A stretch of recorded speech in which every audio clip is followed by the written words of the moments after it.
Welcome to Beyond the Next Chapter. I am your host, Whitney Clark. And one of the reasons why I wanted to start this podcast is because one of the number one questions I always get from so many people is, what should I read? What kind of books do you like reading? So the topic of this podcast is, what are some of the most highly anticipated books of this summer? Because ready or not, we are here. Summer is here in Phoenix and in the Valley. So joining us today is two very special folks from the Phoenix Public Library, which we love. We love the library. We have Anna and Maria here. Thank you so much for joining us. Yeah, thanks for having us. So first, I'll start with you, Anna, and then Maria. Tell me a little bit about what you do for the library, how long you've worked with the Phoenix Public Library. Sure, yeah. So I've worked for Phoenix Public Library for about 3 years now. And I actually oversee all of our physical materials. So Wow. I'm the person who kind of is in charge of interacting with our vendors who get all the materials for us. And then I do a lot of supporting of our library staff in the branches and things like that to make sure that their collections are where they should be. One of the biggest parts of my job is when books get really popular. I'm the one who's making sure that we have enough on hold. You know, when we have people on hold, we're making sure that we order enough of those titles. Wow, cool.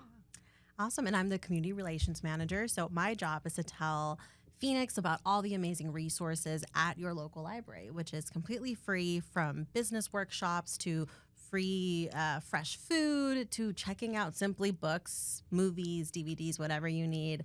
And there's so much at the library. I mean, free books is all really I need to know about, but I mean, there's so many other resources and things people use. So we'll get into that in a little bit. But first, we really want to talk about some of the books people are going to be looking forward to this summer, because I have friends who don't typically read most of the year, and then they read like one book on summer vacation, or they're going to the beach, or they're going somewhere and they want to read. So I said, hey, can you guys help me and put together a list of some of the most highly anticipated books of the summer of 2024? We have all kinds of different genres.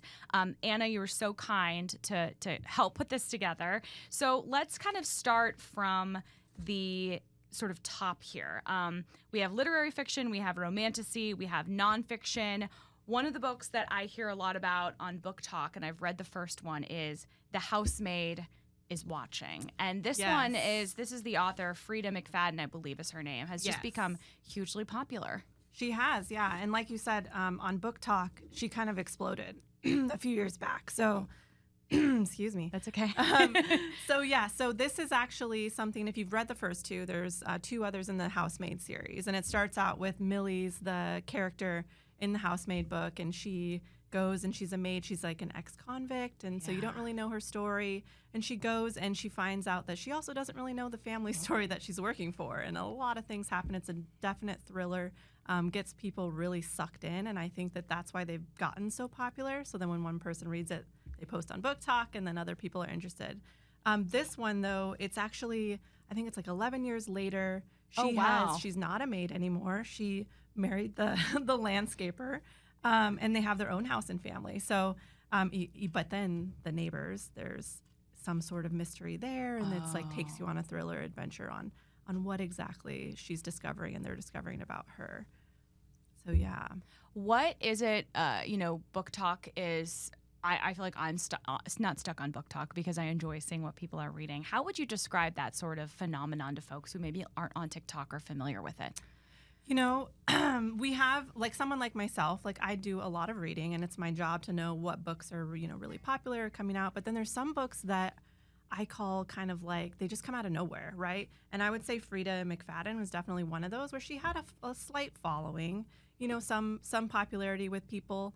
But it wasn't until people started posting about her on Book Talk, and she was in these hashtags where people could go and they can see, what's popular right now.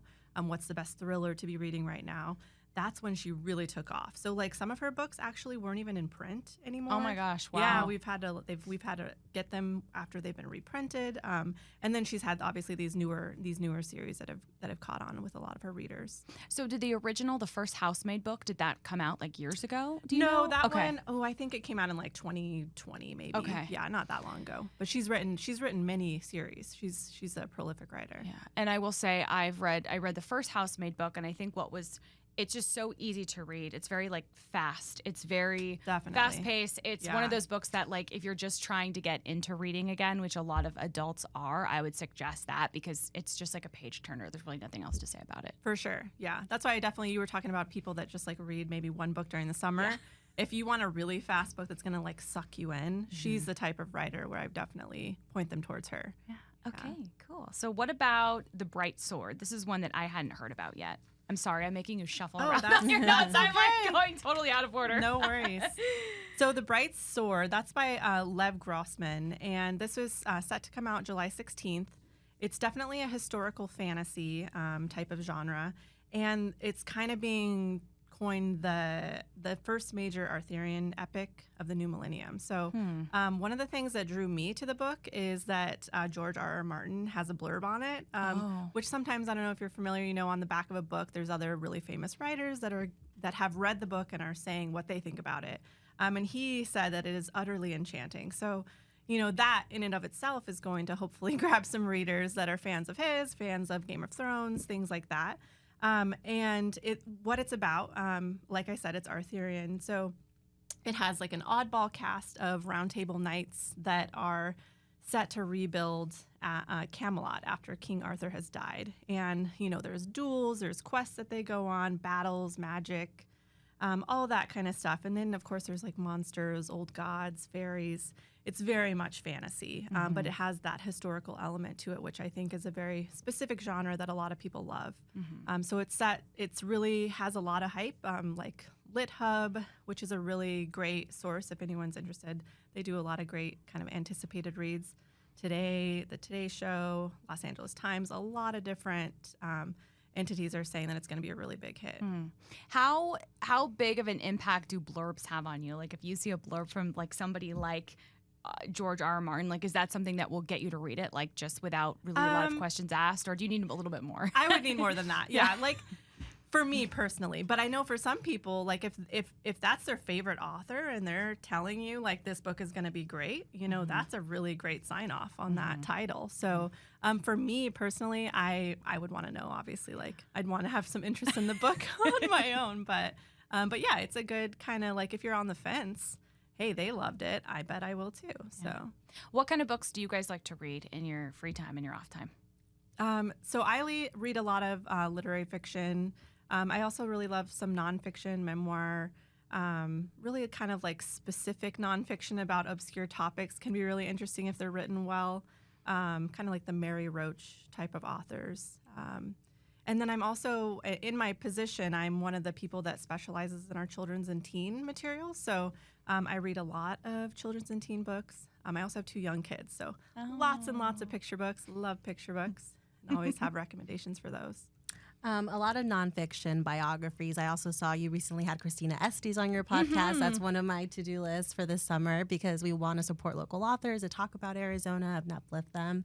And something that's exciting is as we're thick in the heat right now, and the theme of this year's Summer Reading Challenge is adventure begins at your library. So your library can really take you out to different worlds, and this is what we want to tell people. Escape the heat, go find a quest, go to a jungle, and your library can help you do that. Yeah, you don't have to. You can go on an adventure in your home or in your library, and we love that. So let's also talk about the other book on the list that really I thought was interesting was Bear, and the concept of this book I thought was really fascinating. Yeah, so this is one. This author is Julia Phillips, and she writes a lot of literary fiction.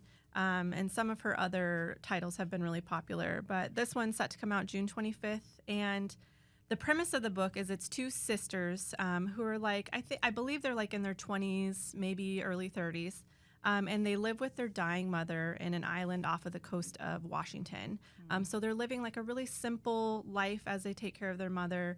But then something happens, and there's a lot of like mythical, like atmospheric aspects of this book. And so they spot a bear. I guess they have an encounter with a bear, which hence the title. And it is from that point forward that there's all of these things that happen that kind of drift them apart. And they have completely different reactions to that sighting. One of them is like terrified of it. The other one becomes absolutely obsessed trying to like find this bear. And there's all these kind of like metaphors, and it almost could be a parable, the book itself, because of this whole bear thing and what does a bear signify. And the reader's trying to figure that out through the whole story. And one of the read-alikes is the book Martyr. I hope that I'm pronouncing that correctly. Yes. And I have seen that on like a bunch of lists for one of the best books of the year so far. It is the best book I've read this really? year. Yes. So you've read it? Okay. Yes. It is fantastic. And that is by, it's Keva Akbar. Okay. But it came out, I believe, January. It came out in January. And yes, it has been, it's actually becoming a book club title for some people. Roxane Gay, she did it for her book club a few months back. But that book, it's kind of like an adventure that the protagonist goes on where he meets this artist I believe it's at the Met in New York. And he goes and he's just asking her questions. And there just ends up being these like intricate connections between him and her. And it's very, very interesting. It's written so well. And I would say that it would go with a lot of different readers. Not necessarily very like specific, but like it would be something that a lot of people would love. Okay, I'm looking forward to that one. I think I'm on the waiting list at the library for that right now, Nice. which I do have questions about that, but I'll ask For you later sure. 'cause I'm so curious about that. So I know you guys both like nonfiction, and one of the nonfiction titles that also stood out to me was I Shouldn't Be Telling You This, But I'm Going to Anyway. Yes. And this is by Chelsea, I think it's Devantes. Okay. She is a podcast host and she is a TV writer, comedian. And this is another one that's funny about a blurb. Jon Stewart gave this one a blurb, which has gotten it a lot of buzz. She actually wrote for one of his TV shows or Netflix special or something.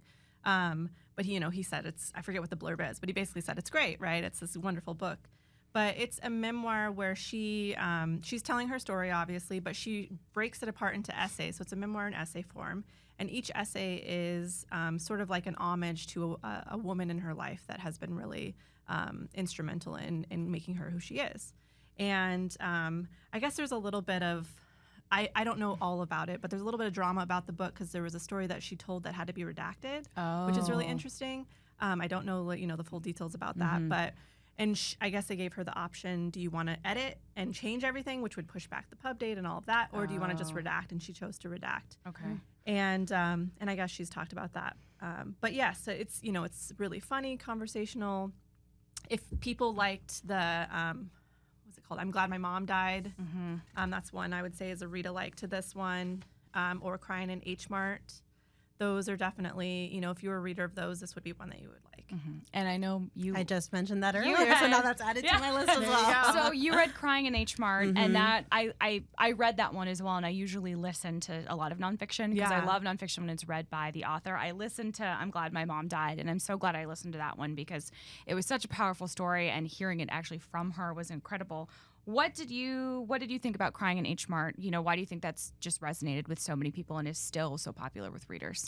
I think it's just an honest story of a woman dealing with a mom who faces an incredible, terrible disease and in the peak of her life and able to kind of relearn her culture through helping her, aiding her, cooking her meals, and as an artist. And I think I don't want to ruin it, but I think she ends in her home country, and that was one of the most touching moments, and it was an homage to her mom. And I think no matter what kind of caretaker you have in your life, that deep feeling it just translates to people. And I remember I was actually in DC by a pool and tearing up, like, what's wrong? I'm like, I don't know, I just finished the book. Right? And I think if you've ever lost someone or had someone be sick in your life, there's so many elements that you can relate to. I mean, I wanted to just call my mom after I read it. I'm like, oh my God, I need to call my mom and tell her I love her. But that was an incredible book. And also it made me want to eat, the way she described food was also one of my favorite parts. I was hungry the whole time. It was just the way she described the food was incredible. So that one still, I know people are still looking forward to. Yeah, what's interesting is like you said, it is really something that resonates with so many people. So that one we had holds lists for that at the library for literally years. Wow. And that doesn't happen very often with very many books. They get their buzz, there's a long holds list and then it dies down and that's it. But this one, I think it got picked up by book club after book club after book club. It was recommended and people are still recommending it to people. Like, that's a book that I tell people to read all the time. And I think that I'm Glad My Mom Died, that was another one that I wasn't familiar with Jeanette McCurdy because I was kind of too old for, like, when she was on iCarly, I think was the show she was on. I was already aged out of that TV show, so I didn't know really anything about her, and I almost didn't read it because I was like, you know, I don't know. Am I really invested in a teen star's life? But then I listened to it, and then the title made a lot more sense to me, and I really enjoyed it, and I listened to that one too. But that was the other one that there was a really long list at the library, at least when it initially came out. That's why I listened to it, because I was like, oh, maybe that won't take as long. But I'm glad I listened because she narrates it, and there's something special about that for sure. Yeah, I believe this author will be narrating her audio as well. Okay. I'm pretty sure. That's great. That always makes that always makes a big difference. I always love to hear that. Okay, so what about The Night Ends with Fire? I'm trying to find. Oh, there we go. So this one is a romantasy title. Okay. So for anyone that's not quite familiar with that, that is I gotta find my paper here. Like a mix of romance and fantasy. Yes. So, and it is just like, speaking of book talk, it is all over book talk. Like, people love romantasy. It is huge. Well, it can be like a little spicy. I mean, depending on the author. So you'll have to look up. Some people like that, some people don't. So you kind of have to decide on what you like. But I think, you know, I can't think of the title, and it's like the most popular book, The Fourth Wing. Yes. That's sort of for me, and the A Court of Thorns and Roses series. Those are the two that I think really sparked something in people. And I grew up reading Harry Potter, so I don't know if it's like a bunch of millennials wanting to relive their younger years, and they're like, oh, I'll read this because, I mean, it's nothing like Harry Potter. Nothing like Harry Potter, but, you know, way it has more that, spice. Yeah, it has, yeah, it's definitely not. But it has that magical element to it that I think maybe people grew up with, I suppose. Definitely, yeah. Yeah, and what's funny, you say that with this one, The Night Ends with Fire, it's actually inspired by the Legend of Mulan. So the premise of the story is that, and I don't know like what year it's supposed to be taking place, but there's 3 kingdoms and they're all at war. And this woman in the story, her name is Mei Lin, she has a father who's like addicted to opiates, and he's trying to give her away as a dowry to this like abusive man. So she decides, I'm going to escape all this. And because there's a draft going on, like an imperial draft, she disguises herself as a boy to get drafted in her father's place. And it's the adventures that she goes on. She, of course, falls in love with somebody when she's in the army. And there's like tons of twists and turns. She's just really inspiring as a heroine in the book, too. So there's obviously the romantasy aspect for sure. But then there's some really great elements related to just like female empowerment, things like that. And dragons, of course. So Dragons, gosh, dragons are in all of these books, right? I mean, and did you guys read The Fourth Wing? Did I? I haven't. Okay, no. I read that book, kind of being like, I'm not going to be into this, and I was kind of into it, and I was like, I feel like I want a dragon or two, because she has 2 dragons in the book. So, what is it? What do you think this romance fantasy is? Sort of a genre that just was like created almost, or it feels like it was created recently. Why do you think this has become so popular with so many readers? You know, like you were saying, like maybe part of it is that sort of nostalgic aspect of like if you read things like this as a kid. But I think there's also just the escapism, right? Like people want to go be transported into a completely different universe. Like we don't really have dragons, so I want to go into a universe that does. Yeah. But then to also have those kind of like romance, like love story elements, people don't want to leave those behind, right? Yeah. So to kind of fuse them together, it's great. And a lot of people really love it. I like to read as a form of escapism. So I don't typically, it's nothing super, super heavy. I mean, sometimes I do. I'll listen to nonfiction. What, for you guys, why do you love reading? Is it escapism? Is it learning something? Is it just getting immersed into a different world? What are some of the things you love about books? I think the creative aspect of it, I study journalism. I wanted to be a journalist, and it's very straightforward writing. And this, reading how people describe a scenery kind of allows me to kind of try out my creative writing. I've gotten really into poetry lately. And if I'm inspired, bring a little pocketbook and like try to play with words. I think playing with words is so fun, and seeing how others do so is super fun. I always say that I'm going to get into poetry because it sounds like sophisticated. And then I buy poetry books and I still haven't read. I bought a Mary Oliver book because my grandfather loves Mary Oliver. So I was like, okay, I'll read some of her poems. I'll get to it eventually. I mean, there's just so much to read. So That's a perfect poet to start with. So yes, perfect. What about you? It really depends on why, like at that time, right? So there might be times where I'm like, oh, I really need something where I can just like disappear into it. And then I'll choose something specifically for that purpose, right? But then I really love a lot of nonfiction. I like learning about stuff.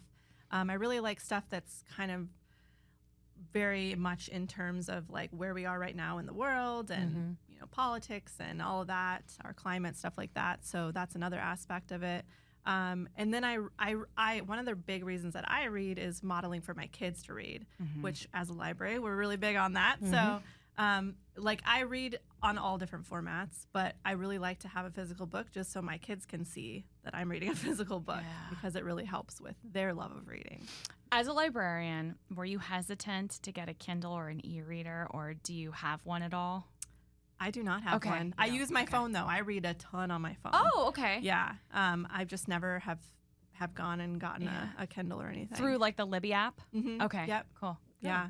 And speaking of kids and reading, it's summer. Obviously, it's going to be hard for parents to fill time and get kids excited about reading. Talk a little bit about the reading challenge you guys have going on right now, because it's not too late to sign up. Yes. So from June 1st to August 1st, libraries across our nation will be celebrating on our summer reading challenge. And this is an opportunity to grab a game board, either physically or online, and log your minutes and read exciting books. And what's also cool is that all libraries across our system activate with cool activities. We have live reptiles, we have magicians come in, we have Bollywood dancing and different workshops, and it's free programming that speaks to that escapism and transporting to a new world when we're seeing 110-degree days, and it lets you kind of explore things in your library. We also have amazing culture passes. They get you free entry to local parks and art institutions, so I think there's tons to take advantage of them, and it's great to physically visit your local library and see what's going on. And I think it's really cool that adults can also participate in the reading program. And the prizes. Everyone wins something, whether it's a free book, whether it's Mercury tickets, or a Squishmallow, which I recently learned about, that are very popular and the kids love. It's very motivating to log those minutes, get those 1,000 points, and hopefully win a really plushy animal to continue reading. So I'm so glad that you're here, because for a lot of reasons, but I'm so fascinated by how the whole library system works. So we talked about some of the books that are coming out this summer. How soon do you guys get copies? How many copies do you order? At what point are you like, we need to order more copies of these books because they're becoming really popular? So that's literally my job.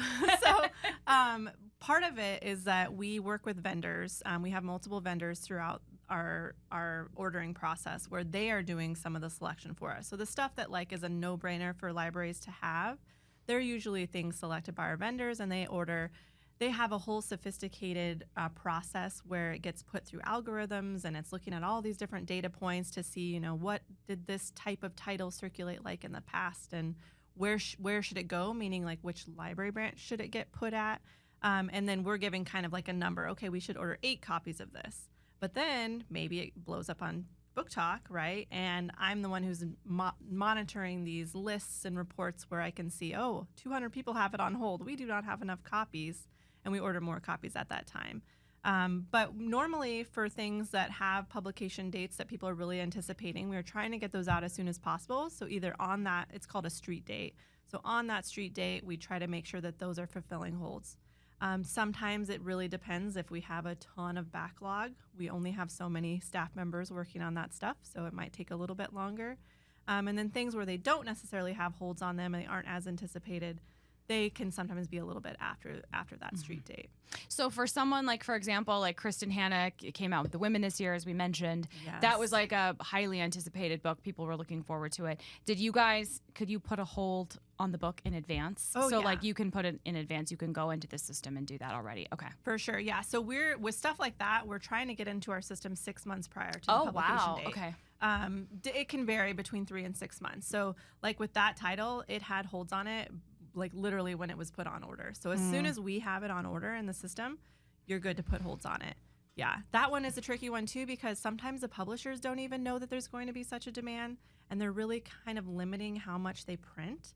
So we ordered a ton of copies, and then when we realized we needed more, it was back ordered. Oh. Right? So then we're at the whim of a publisher of when they're going to reprint it to, give us our books. We need more to fill this demand. Yeah. But it really varies depending on the book and the publisher. It's been so fascinating to learn about the publishing world and the library world, and I did not know so much of this before I started this podcast. Any advice for people who maybe have a book on hold and it might be a while before they can get it? Any other ways they can check out similar titles or anything like that? Oh, for sure. Yeah. So number one, I would say if you're in the library in person, go talk to someone at the desk. Talk to a librarian, ask for read-alikes. That's one of our favorite parts of the job. Mm-hmm. We love to give recommendations. So, like that Kristen Hanna one, she has tons of other titles. Check out one of her other titles, if it's something that you haven't read. And also, there's different ways that you can get books. So we have the physical copies, we have books on CD, but we also have electronic versions. And sometimes, depending on how holds lists are, you might be able to get one sooner than the other, right? We also, through Libby, have something called a Lucky Day collection. Mm-hmm. And so if you're not familiar with that, if you have something on hold and you get a notification saying it's your lucky day, there's a one that just became available. It's only with really highly anticipated stuff.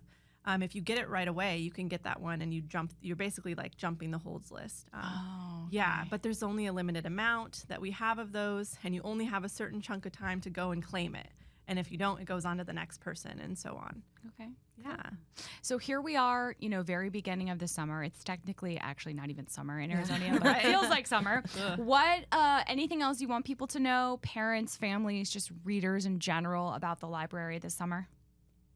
A lot of our libraries are also heat relief centers. Mm-hmm. So if you experience an AC outage, you can come to your local library and spend some time on the computers and all the wonderful resources we have. So just know that. Yeah. Cool. Yeah. Another thing, too, is that we love getting requests from people. So if you find that there's something that for some reason we've missed and we haven't ordered for the library, we have a section on our website. It's called Suggest a Purchase. We can't necessarily always get everything, but we definitely would love to hear what people want that we don't actually have yet.